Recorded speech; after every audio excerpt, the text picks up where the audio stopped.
Dear students of class 7, there are two friends.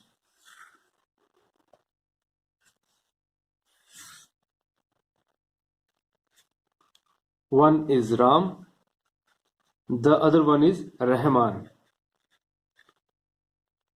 ठीक है. अब राम और रहमान के बीच में बात हो रही है. ठीक है. राम ने पूछा कि रहमान, तुम किसी एक नंबर के बारे में सोचो.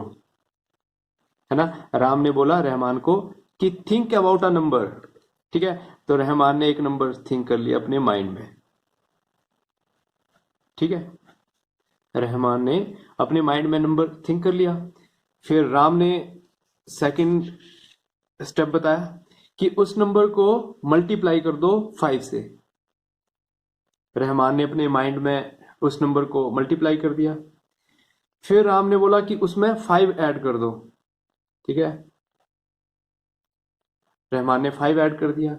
देखो क्या बोला राम ने रहमान को बोला कि एक नंबर के बारे में सोचो और मुझे मत बताओ. रहमान ने सोच लिया नंबर. फिर राम ने बोला कि उस नंबर को 5 से मल्टीप्लाई करो. रहमान ने अपने माइंड में मल्टीप्लाई कर दिया. फिर राम ने बोला कि जो प्रोडक्ट आया है उसमें 5 ऐड कर दो. रहमान ने अपने माइंड में ऐड कर दिया. फिर राम ने पूछा कि उसका आंसर क्या आया है ना. आंसर क्या आया है. तो रहमान ने बताया आंसर आया है 30. आंसर क्या आया है 30. तो राम ने बोला कि रहमान, अगर 30 आपका आंसर आया है तो आपने जो नंबर सोचा था वो नंबर क्या है. वो 5 है. रहमान शॉक हो गया कि ये कैसे पता लगा इसको. ठीक है. तो राम ने रहमान को ट्रिक बताई कि ट्रिक क्या थी. जो रहमान ने नंबर सोचा था मैंने उसको x मान लिया. क्या मान लिया. x. x मतलब क्या है. एक ऐसे ही नंबर मान लिया. ABCD कुछ भी हमने मान लिया वो x था. और उसको मल्टीप्लाई किया था 5 से. उसमें क्या ऐड किया था 5. मिला क्या था 30. ठीक है. तो अब इसको सोल्व किया इसने. कैसे सोल्व किया कि 5x 5 को ट्रांसपोज किया इस तरफ. तो ये 30 माइनस 5 हुआ. 5x is equal to 30 minus 5 कितना होता है 25. ठीक है. फिर इस 5 को ट्रांसपोज किया है ना. तो ये 5 यहाँ मल्टीप्लीकेशन था. यहाँ जाके क्या हो गया डिवाइड में. तो 5 1 5 5 5 25. तो x कितना आ गया 5. x कितना आ गया 5. इट मीन जो नंबर हमने सोचा था वो x माना था ना. है ना. और x की वैल्यू आ गई 5. इट मीन जो रहमान ने अपने माइंड में नंबर सोचा था वो क्या था. वो था 5. तो 5 5 25. 25 प्लस 5 30. है ना. तो ये जो चीज बनी है प्यारे बच्चों इसने हमारी हेल्प की उस नंबर को फाइंड आउट करने के लिए. तो इसको क्या बोलते हैं हम. इसको बोलते हैं सिंपल इक्वेशन या सिंपली इक्वेशन बोलते हैं हम. तो welcome to the session 1 for class 7 on chapter simple equations. Dear students, अभी जो हमने एग्जांपल लिया था वही सेम चीज हम पूरे चैप्टर में पढ़ने वाले हैं. तो हम देख लेते हैं कि पूरे चैप्टर में हम क्या क्या पढ़ने वाले हैं. ठीक है. हमारे पूरे इस चैप्टर के 4 सेशंस होंगे. फर्स्ट सेशन जो रहेगा वो हमारा रहेगा कि डेफिनेशन ऑफ इक्वेशन है ना. What is an equation. एक इक्वेशन क्या है उसके बारे में पढ़ेंगे हम. और उसके कैसे फॉर्म करते हैं उसको. Formation of equation. इस पे बेस्ड हमारी एक्सरसाइज रहेगी 4.1. सेकंड जो रहेगा हमारा वो रहेगा सॉल्विंग ऑफ एन इक्वेशन. जो इक्वेशन है उसको सॉल्व कैसे करते हैं उसके सॉल्यूशन कैसे फाइंड आउट करते हैं. ठीक है. वो है 4.2. सॉल्यूशन क्या है ये सब कुछ हम इस 4.2 एक्सरसाइज इन सेशन 2 में पढ़ेंगे. सेशन 3 रहेगा formation of equation from solution. Second session हम करेंगे कि इक्वेशन के सॉल्यूशन फाइंड आउट करेंगे और यहाँ पे सॉल्यूशन से इक्वेशन को फॉर्म करेंगे. मतलब यहाँ से ऊपर से नीचे चलेंगे और नीचे से ऊपर की तरफ चलेंगे. और इस पे बेस्ड हमारी एक्सरसाइज 4.3 रहेगी. और लास्ट जो सेशन होगा वो रहेगा कि हम अपनी डेली लाइफ में सिंपल इक्वेशन का यूज कहाँ करते हैं. एप्लीकेशन मतलब उसको अप्लाई कहाँ करते हैं. किसमें. प्रैक्टिकल सिचुएशन डेली लाइफ में. तो इस पे बेस्ड हमारी एक्सरसाइज 4.4 रहेगी. ठीक है. तो स्टार्ट करते हैं आज का फर्स्ट सेशन. तो फर्स्ट टॉपिक है what is an equation. Equation क्या है. तो डेफिनेशन हम लिख लेते हैं पहले. An equation an equation is a condition. Equation एक क्या है? कंडीशन है। कंडीशन किस पे? On a variable. On a variable. A variable क्या है इसको देखते हैं हम। An equation is a condition on variable. The condition क्या है? The condition is that two expression two expression should two expression should have equal value. तो equation क्या है? इक्वेशन एक कंडीशन है, और कंडीशन कौन सी? कि टू एक्सप्रेशन की वैल्यू क्या होनी चाहिए? इक्वल होनी चाहिए। फॉर एग्जाम्पल, अब इसको हम समझते हैं इस तरह से। फॉर एग्जाम्पल, जो हमने स्टार्टिंग में अपना एक एग्जाम्पल लिया था, 5x plus 5 is equal to 30। इसी तरह से कोई और एक्सप्रेशन भी ले सकते हैं, 2x plus 3 is equal to 10। तो ये एक क्या है? इक्वेशन है। क्यों इक्वेशन है? क्योंकि इसमें कंडीशन है। Condition is that two expression, यहाँ पे टू एक्सप्रेशन है, एक्सप्रेशन वन, एक्सप्रेशन टू।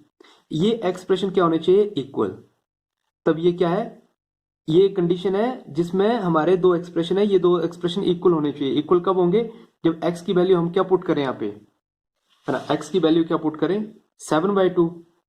देखो, 2 into 7/2 plus 3 is equal to 10। 2 से 2 कैंसिल होगा, तो क्या बनेगा? 7 plus 3 is equal to 10। 10 is equal to 10। ठीक है। इट मीन ये वेरिएबल था हमारा x। क्या था ये? वेरिएबल। वेरिएबल मतलब जिसकी वैल्यू चेंज हो सकती है। वेरिएबल, चेंज होने वाला। जो चेंज अपनी वैल्यू कर सकता है उसको बोलते हैं वेरिएबल। और इस वेरिएबल में हम एक वैल्यू एस इस तरह से पुट करते हैं, ऐसे पुट करते हैं कि वो लेफ्ट हैंड साइड और राइट हैंड साइड क्या बन जाए? इक्वल। तो इक्वेशन क्या है? इक्वेशन एक कंडीशन है किस पे? वेरिएबल पे। Equation is an condition on variable. The condition is that two expression, expression one, expression two should have equal value. इसकी भी 10 है, और इसको 10 बनाना है तो हमें x की वैल्यू क्या पुट करनी पड़ेगी? 7/2, है ना। हम यहां पे लिखेंगे here x is called variable. x को क्या बोलते हैं? वेरिएबल। अब x ही लिखा है, जरूरी नहीं x ही हो, ABCD कुछ भी लिख सकते हैं, XYZ। पर जनरली हम कन्वेंशनली, है ना, मैथ्स में x को ही ज्यादातर हम क्या मानते हैं? वेरिएबल। जरूरी नहीं कि इसी को मानना है, किसी को मान सकते हैं। ठीक है। x is a variable, x is called variable, है ना। x is called variable and x is equal to 7/2 is the what value? Is the value which satisfy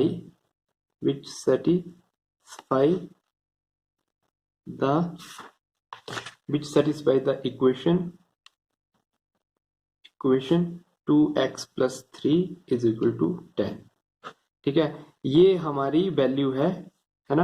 यहाँ पे x क्या है? x वेरिएबल है, और x इज इक्वल टू 7/2 इसकी क्या है? वैल्यू जो सेटिस्फाई करती है इस इक्वेशन को। सेटिस्फाई करने का मतलब है लेफ्ट हैंड साइड और राइट हैंड साइड इक्वल होती है। कब? जब यहाँ x की जगह हम क्या पुट करें? 7/2। 2 से 2 कैंसिल, और 7 प्लस 3 बन जाएगा 10। तो ये हमारी इक्वेशन की डेफिनेशन है। ठीक है। आई होप आपको अंडरस्टैंड हो गया है कि इक्वेशन क्या चीज है। Second topic, formation of equations. Equation को फॉर्म कैसे करते हैं, बनाते कैसे हैं इक्वेशन को? देखो, तो यहां पे मैं एक स्टेटमेंट लिख रहा हूं, उससे हम इक्वेशन को बनाएंगे। तो हमारे पास स्टेटमेंट है, the sum of 3 times x and 11 is 32। ठीक है। बोलता है सम किसका? 3 टाइम्स x एंड 11 का। 3 टाइम्स x एंड 11 का सम कितना है? 32 है। तो कैसे बनाएंगे इक्वेशन? ठीक है। 3 time x, 3 times x is, 3 time x मतलब 3x, है ना, 3 time x is 3x, sum of 3x and किसका 11, 11 इज 3x प्लस 11, क्लियर है ना। बोलता है 3 टाइम x, तो x का 3 टाइम मतलब 3 इंटू एक्स, 2 टाइम मतलब 2 इंटू एक्स, 4 टाइम मतलब 4 इंटू एक्स, सम, सम मतलब एडिशन किसका 3 टाइम x और 11 का, है ना। तो इक्वेशन क्या बनी तब, द इक्वेशन इज, इक्वेशन बनी 3 टाइम x प्लस 11, इनका सम कितना है, इसका सम है 32। तो इस तरह से हम अपनी इक्वेशन को फॉर्म करते हैं। बात क्लियर है। एक और एग्जांपल लेते हैं, है ना, एक और एग्जांपल ले लेते हैं यहाँ पे।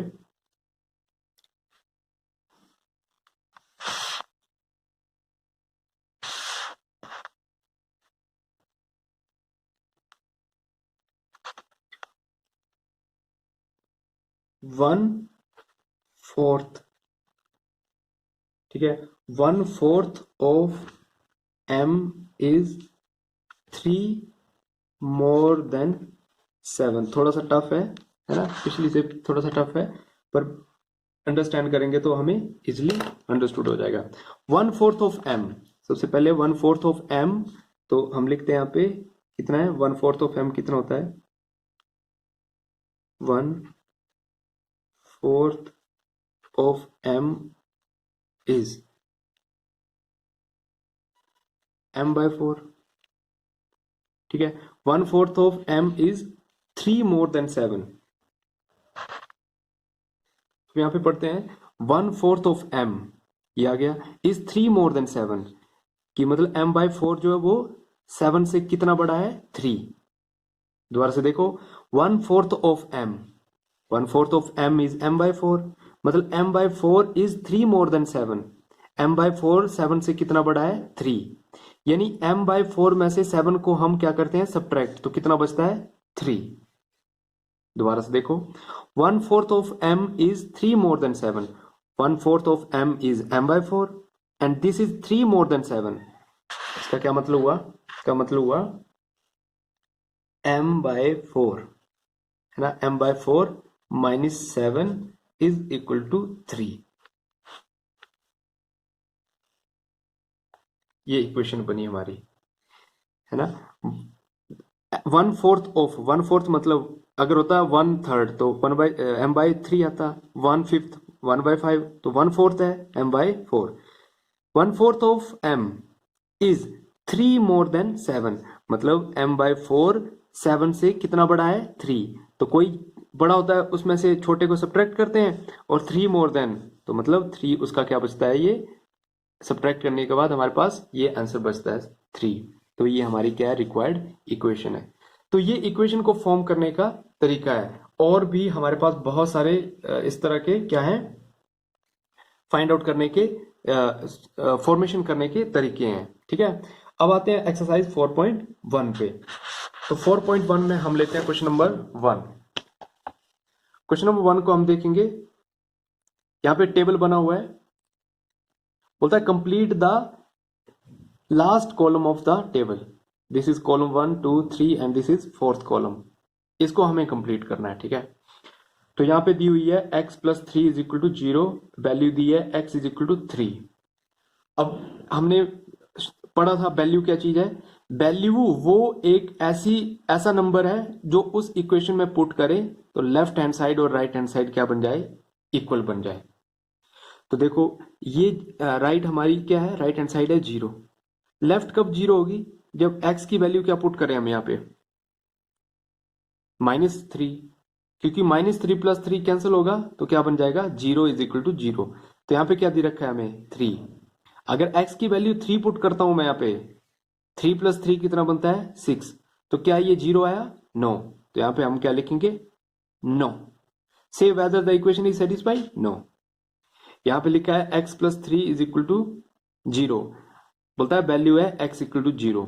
अगर 0 पुट करता हूं तो क्या ये 0 बनता है, 0 प्लस 3 इज इक्वल टू 3, तो 3 इज इक्वल टू 0 बना, लेफ्ट और राइट इक्वल बनी, ये भी नहीं बनी। कब बनती, जब यहाँ पे भी x क्या होता, x होता है -3, -3 + 3 कैंसिल होता तो ये 0 बनता। थर्ड पे आओ, यहाँ पे भी 9 होगा। थर्ड पे आओ, थर्ड पे देखते हैं x + 3 = 0, x = -3। यस, ये वैल्यू होगी क्योंकि x को -3 पुट करेंगे, -3 से -3 कैंसिल होगा तो कितना बन जाएगा 0। तो यहाँ पे लिखेंगे हम यस। इसी तरह से बाकी के क्वेश्चन पूरे के पूरे पार्ट्स इसी तरह से हमारे सॉल्व होंगे प्यारे बच्चों।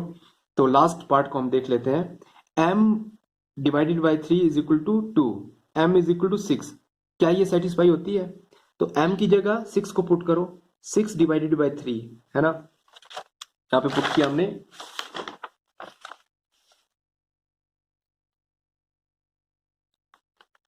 m की जगह क्या पुट किया? 6। 6 डिवाइडेड बाई 3 = 2। 3 2 जार 6, 2 = 2। दोनों इक्वल आई है? यस। तो यहाँ पे लिखेंगे हम यस। ठीक है, ये सेटिस्फाई करता है। सिंपली यस लिखना में, यहाँ पे लिखा है यस और नो लिखना है, तो ये पे यहाँ पे आएगा यस। तो इसी तरह से बाकी पार्ट को सॉल्व कर लेंगे हम। Question number 2, check whether given value in the bracket. Bracket में वैल्यू दी हुई है ना, हर एक इक्वेशन के बाद ब्रैकेट में वैल्यू दी है।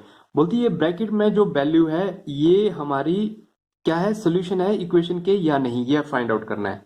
तो सेम 1 की तरह इक्वेशन है, यानी हम n यहाँ पे वेरिएबल है, यहाँ पे भी n वेरिएबल है, यहाँ पे p वेरिएबल, यहाँ पे भी p।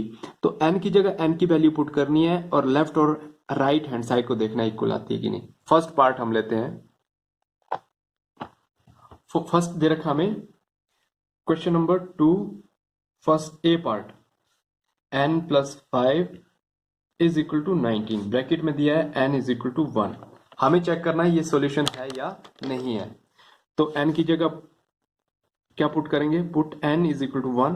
तो 1 + 5 = 19। 6 = 19 क्या इक्वल है? नो, नहीं इक्वल। तो हम लिखेंगे therefore n = 1 is not a solution. तो सॉल्यूशन क्या चीज है? Not a solution.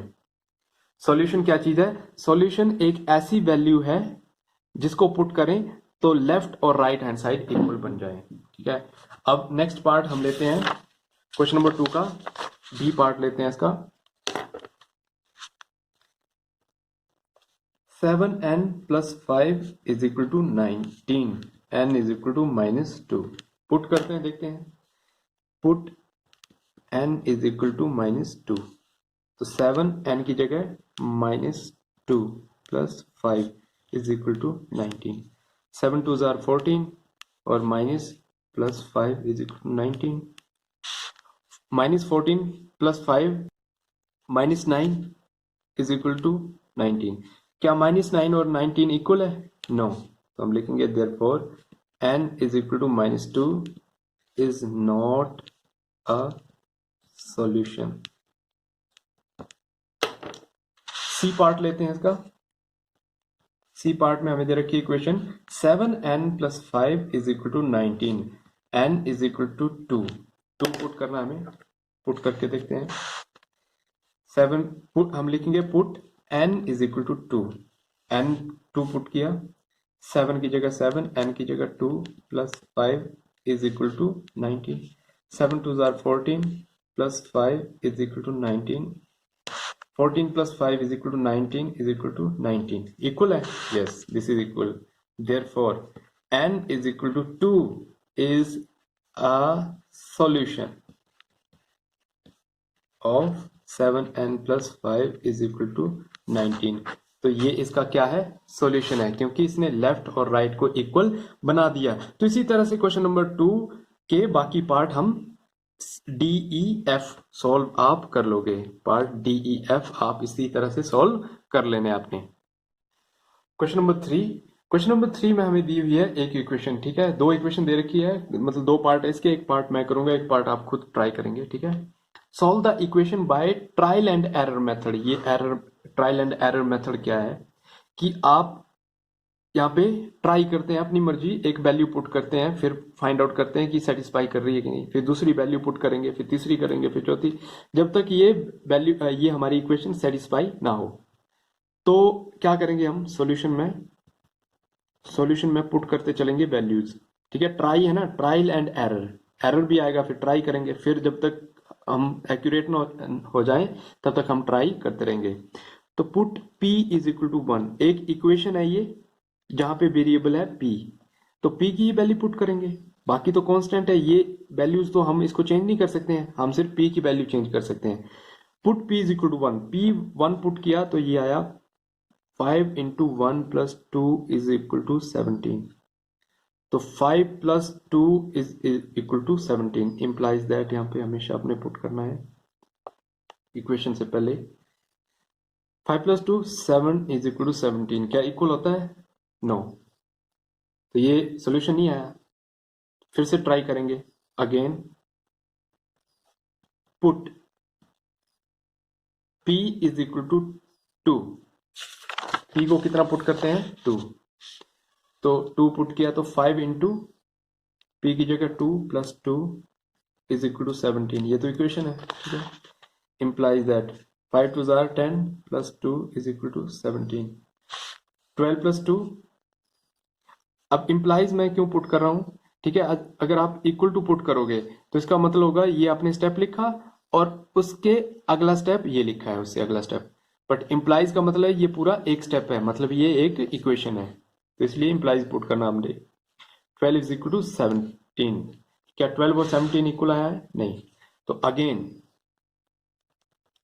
Put p is equal to 3, अब 3 पुट करते हैं इसमें, तो 5p, 5 इंटू 3, p की जगह 3, 5 इंटू 3, आगे क्या है? Plus 2 is equal to 17, plus 2 is equal to 17, 5 3 जार 15 plus 2 is equal to 17, 12 plus 2 17 is equal to 17, right, आ गया। तो हम लिखेंगे hence p is equal to 3 is the required solution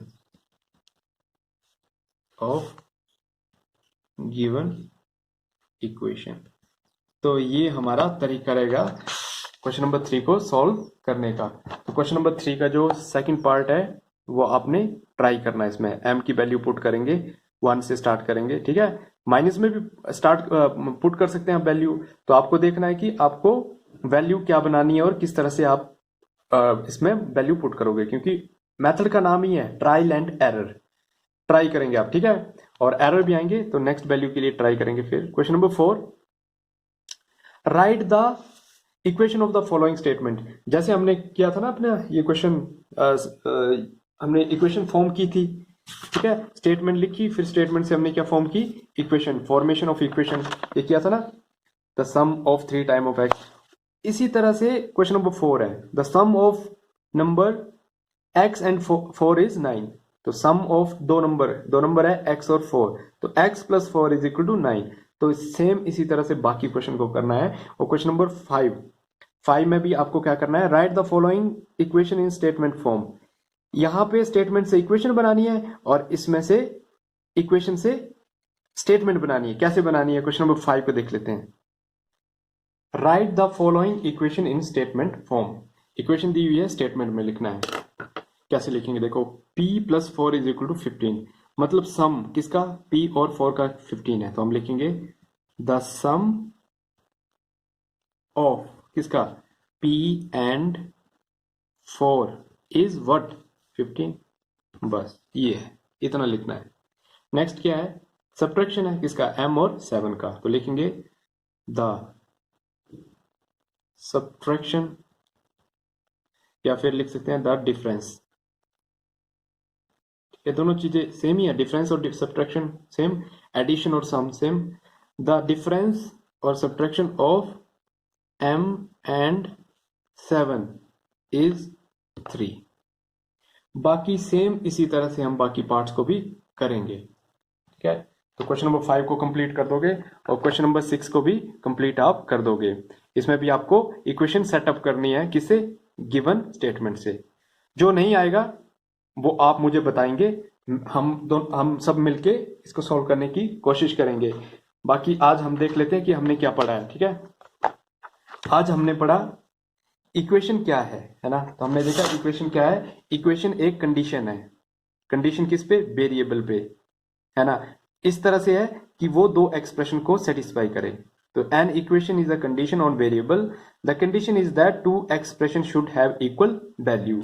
उसके बाद हमने पढ़ा कि इक्वेशन को फॉर्म कैसे करते हैं, ठीक है। स्टेटमेंट दी है तो स्टेटमेंट से इक्वेशन को कैसे बनाते हैं, इक्वेशन दी है तो इक्वेशन में से स्टेटमेंट को कैसे बनाते हैं।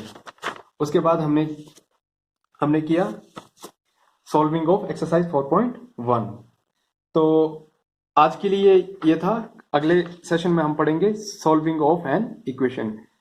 हिट एंड ट्रायल मेथड से हमने सॉल्व किया था सॉल्यूशन को। अब एक्यूरेट वे क्या है सॉल्व करने का, वो हम पढ़ेंगे नेक्स्ट सेशन में, दैट इज सेशन नंबर 2। तब तक के लिए as always God bless you all.